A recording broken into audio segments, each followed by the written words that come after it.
Dunia modern tempat kita berpijak saat ini seringkali terasa seperti sebuah panggung yang menuntut kesempurnaan tanpa celah. Melalui layar ponsel, kita terus-menerus terpapar pada citra kehidupan yang terkurasi rapi, tubuh yang tanpa pori, dan kesuksesan yang tampak instan.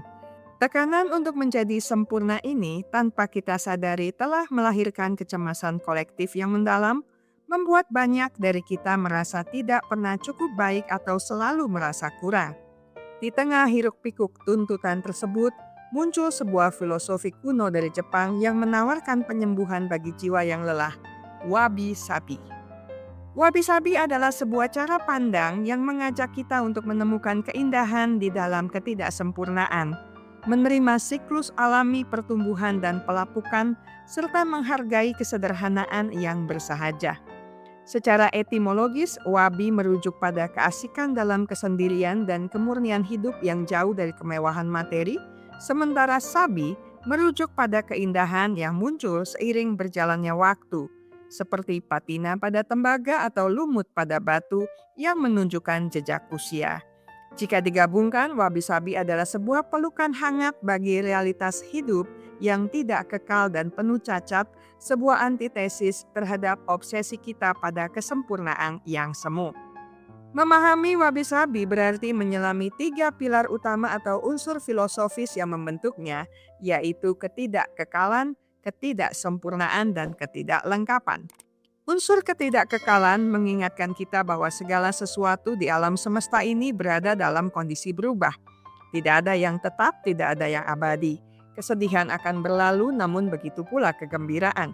Sehingga kita diajak untuk hadir sepenuhnya di momen saat ini tanpa keterikatan yang menyiksa.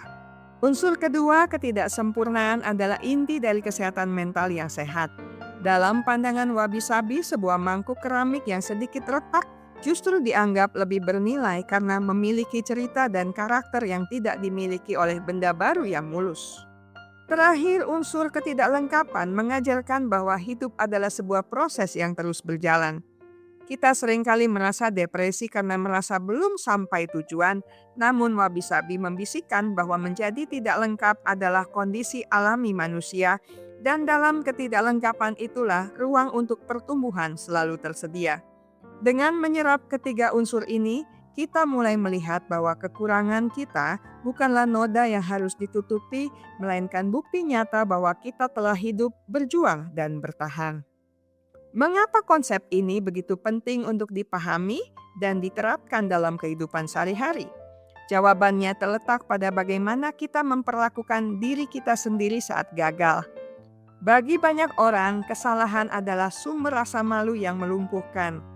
Namun dengan lensa wabi-sabi, kita bisa mentransformasi rasa malu itu menjadi penerimaan diri yang radikal.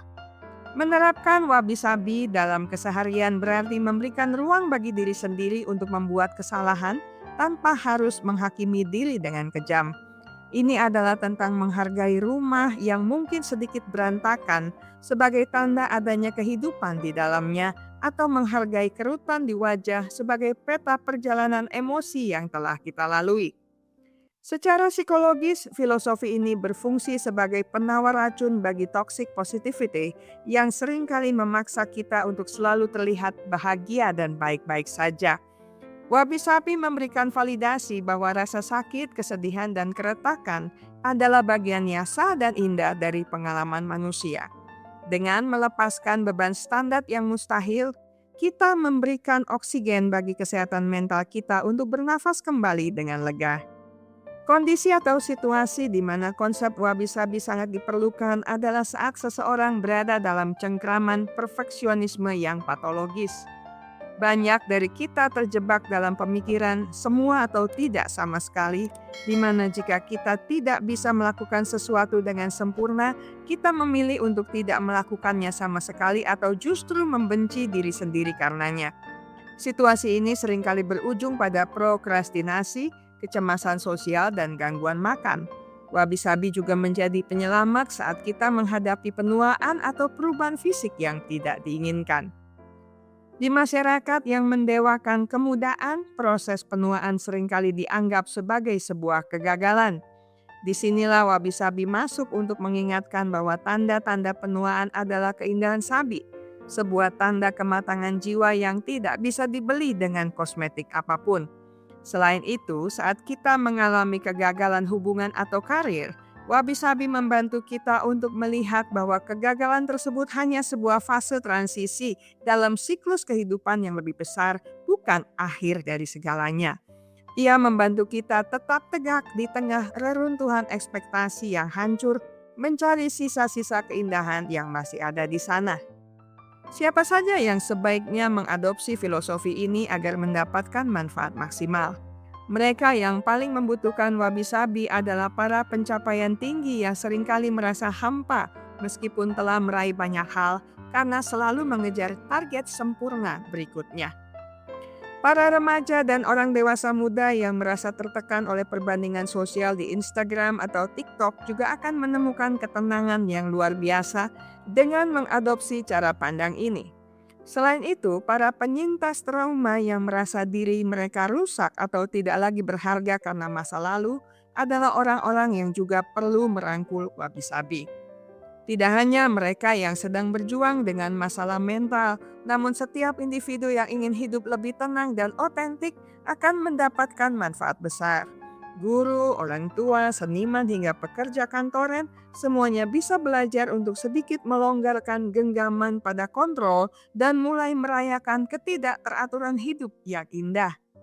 Pada akhirnya, wabi-sabi bukan sekadar tentang estetika Jepang atau cara mendekorasi rumah dengan barang-barang tua. Ini adalah sebuah revolusi batin tentang cara kita mencintai kehidupan. Ini tentang keberanian untuk menjadi rentan dan menunjukkan diri kita apa adanya dengan segala kekurangan dan kerentanan yang kita miliki. Dengan mengadopsi wabi-sabi, kita berhenti berperang melawan realitas dan mulai berdamai dengan arus kehidupan. Kita belajar bahwa kita tidak perlu menjadi sempurna untuk dicintai, dan kita tidak perlu memiliki segalanya untuk merasa utuh. Kesejahteraan psikologi sejati ditemukan bukan saat kita berhasil menyingkirkan semua masalah, melainkan saat kita mampu melihat keindahan di tengah masalah tersebut. Mari kita mulai melihat diri kita di cermin dengan tatapan yang lebih lembut, melihat setiap bekas luka dan kegagalan bukan sebagai tanda kekalahan, melainkan sebagai hiasan unik yang membentuk jati diri kita. Sebab di dalam dunia yang terus menuntut kita menjadi lebih baik, mungkin tindakan yang paling menyembuhkan adalah dengan berani menjadi apa adanya dan merayakan keindahan dalam kesahajaan tersebut. Saya selesai sampai di sini. Kita akan berjumpa lagi di minggu mendatang dengan video menarik lainnya. Terima kasih untuk kesetiaan Anda bersama channel Bahas Psikologi. Jika Anda merasa video ini bermanfaat, silakan like, share, dan subscribe channel ini untuk mengakses konten menarik lainnya. Ingat baik-baik, kesehatan mental Anda sangat berharga. Jagalah, pertahankanlah dengan sekuat tenaga.